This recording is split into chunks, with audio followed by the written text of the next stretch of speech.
So as you can see, there was an edit there where I no longer have the turret I had before, but we don't need it because we're just going to drop it right here anyway. As you can tell, I probably died during this part, that's why I had the edit.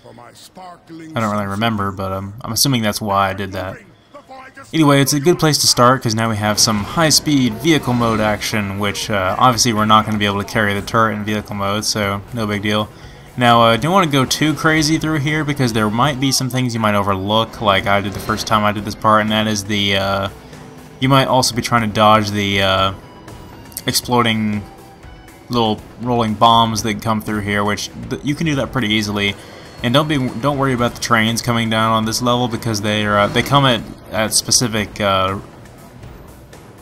points in time. They don't come randomly, so you're not at risk of being run over. But there's every time you come in between those two towers there, you'll see these tiny little tripwires, and if you touch them, then there'll be auto turrets that will appear further down in the tunnel. And you definitely don't want to touch those because those turrets can be kind of a pain to get rid of. But some of those, as you saw, I was able to jump through, and some of the others I was able to just go around. Most of them you can go around, but some of them you'll just have to jump through. It's more fun to jump through it. When we go over to this area, we're going to find a locked door. So I'm not even going to bother to show it. I'm just going to come over here. Might want to pick up those EMP grenades because I only have one remote mine left. But right here, there's a scatter blaster. I'm just going to pick that up so I can actually save the ammo in the weapons I actually want to use, and just use that to shoot off the locks on the door and then the door itself. Pretty easy. I'm going to hold on to the null ray since it's practically full on ammo.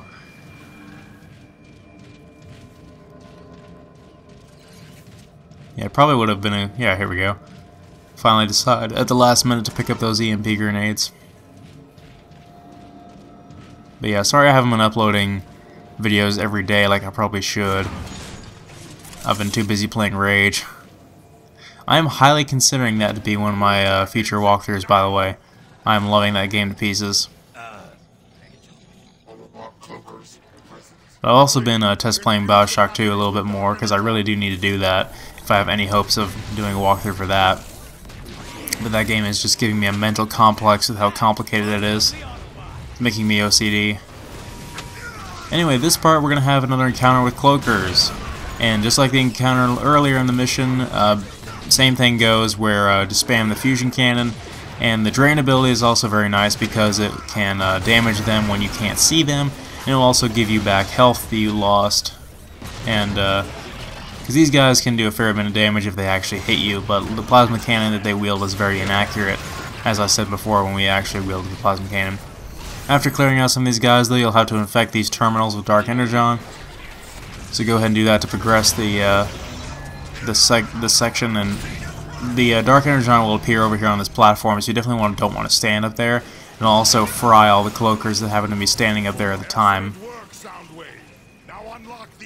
Soundwave being a good medic, of course.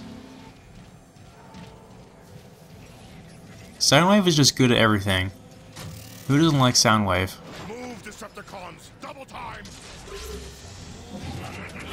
Anyway, we dealt with those cloakers fairly easily. Now we're back on the rail line here, or we're under it rather. Here, the same thing goes as before. There's going to be these towers with the tripwires.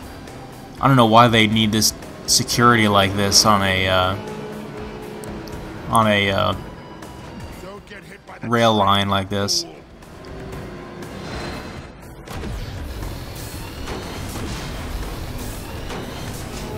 It gives us something to do. And there's also these nice ramps here where we can jump over the speeding trains, because that's always fun, even if you happen to be a tank at the time. What? That's it?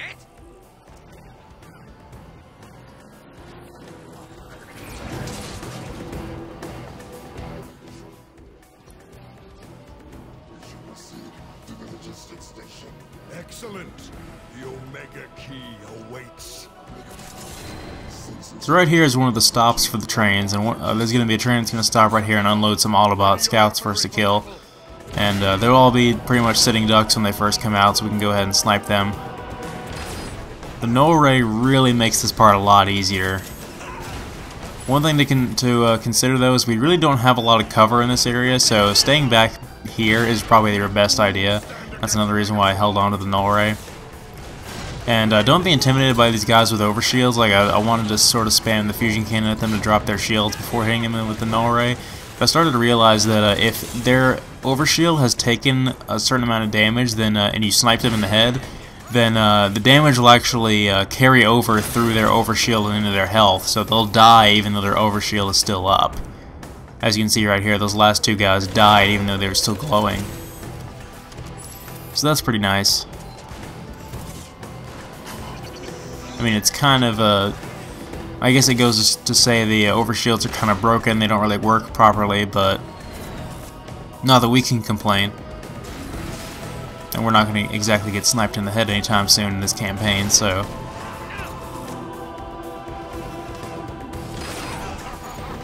As for the multiplayer, though, I can't promise that, but the overshields are kind of hard to come by in the multiplayer anyway, so...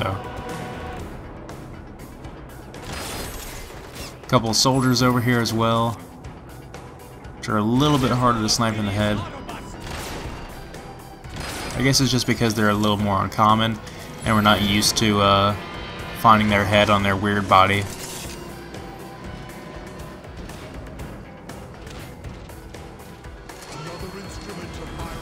See, over in this middle section here between the two tracks, there's just a pathetic amount of cover, so it's really not a good place to be during that firefight.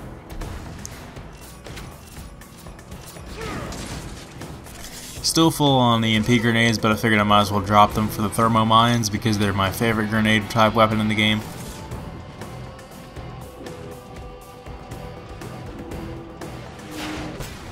Steady yourself, coward. I marked this area for dark energon bombers. Yes, that goes to show you how completely bonkers Megatron is. He's having the Seekers bomb the place like a few feet in front of him.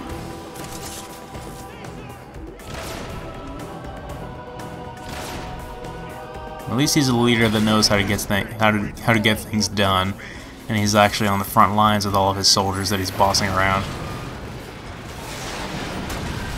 And these guys up here, don't really have to worry about them because the Dark Energon bombing will take care of them for you.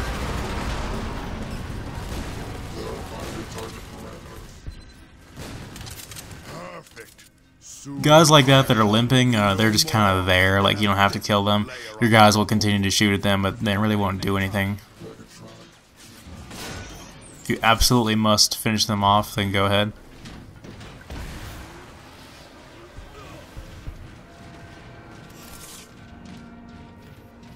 Speaking of guys that are injured like that, in the Autobot campaign, we'll be able to revive our fallen AI comrades that are just like random drones on the battlefield, and we can't do that in the Decepticon campaign, so I guess that just says something about the mentality of the Decepticons, but I think that's pretty self-explanatory. I'm not going to go into that. But over here we have another train that will show up after we've kind of ambushed those guys down there, and these guys will have the rocket launcher shoulder pads, so they're pretty dangerous at a distance. That's a very signature thing of Transformers is shoulder cannons. Because what robot is complete without shoulder cannons? And then we'll get a couple of aerial bots that'll come in. And normally I would not be too worried about them, but I'm kind of low on null ray ammo. But there is a photon burst rifle over here, which I believe this is the first time in the game where we get the photon burst rifle. And if it's not, then sorry if I'm repeating myself.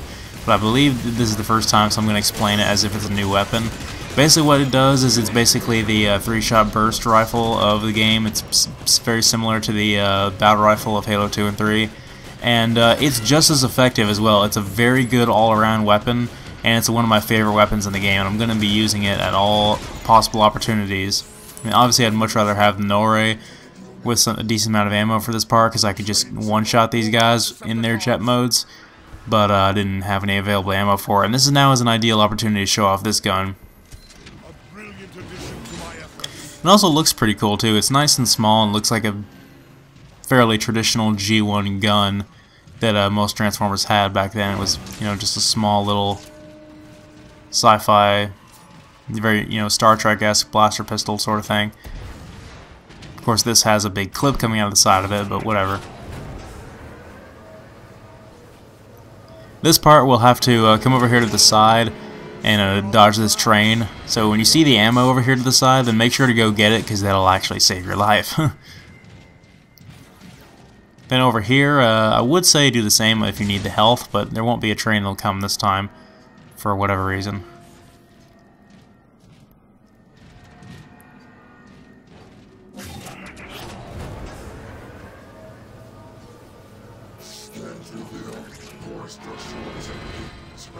More ammo over here, and another train. We're just gonna bash our way through the floor here. I love how they have the same exact doors that are, you know, doors on a wall as they are on the floor. I mean, the architecture of some of these places makes no sense, but I mean, it's Cybertron, so we can all just assume it's just randomly generated because it's technically alive.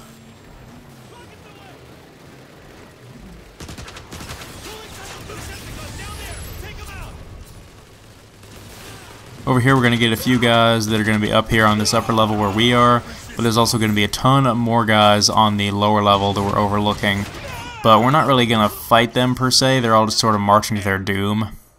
As we show in this brief cutscene here, they're all being attacked by Brawl and his squad of Decepticon soldiers, which are doing a very good job at holding this area off. But we need to go help him out, because he's not going to last forever.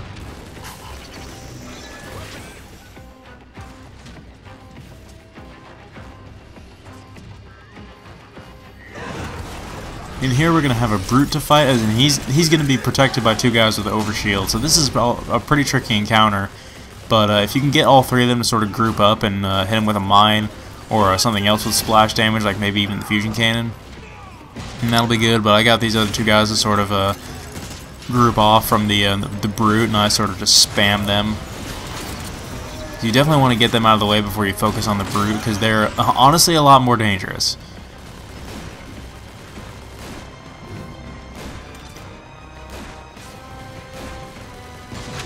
So trying to work our magic on the brute again. These brute encounters are honestly kind of getting a little repetitive, like you pretty much do the same thing every time. Can't really say for sure if the fusion cannon is really good against him or not. I tried to use the drain ability here to see if I was actually sapping any of his health. I mean, I was full on health, so I really couldn't tell, but I really don't think it was doing anything. There we go. Maybe he can only be killed with a shot. Like maybe he can take a certain amount of damage up until his last little increment of health. I don't know. I really don't know how these brutes work. Anyway, going into this area, there'll be more guys with overshields. Guys with overshields are pretty much going to be basic infantry for the rest of the game. I really can't complain, because they'd be, honestly, as the game gets later on, they'd be a little bit too weak without the overshields. But the photon burst rifle, if I didn't say so before, is another precision weapon. It's one that you can get headshots with. You can't really get them as efficiently as with the pistol or the null ray, but at least try, and eventually you'll get lucky. And it sort of consumes all three of your burst shots to get that headshot, so you kind of have to land all three of them. It's kind of weird how it works, but as you can see, it's a very efficient weapon. But you will, despite the fact that you'll be getting headshots, it doesn't seem to hold a lot of ammo for very long. Like, it seems to run out of ammo pretty quickly. See, there we go. Two shots, and he finally died from a headshot there as well.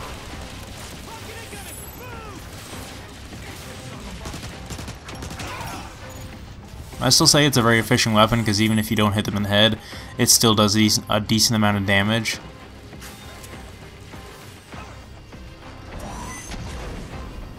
Megatron floating over the battlefield like a boss. Let us speak with Brawl then. I want to hear how my war is going. That's about as much use as I'm going to get out of that hover ability. Alright, so Brawl seems to be intact. Lord Megatron, report, Brawl. This area appears to be clear. And our precious air commander won't provide support. Enough excuses. Where is Zeta Prime? He's just beyond those doors, Lord. So let's go knock on the door and see if Zeta Prime is home. Witness the power of Dark Energon. Impossible. It will take more than a speck of Dark Energon to breach the armor of our vaults. Surrender now, Megatron, and I will consider sparing your life. You dare threaten me?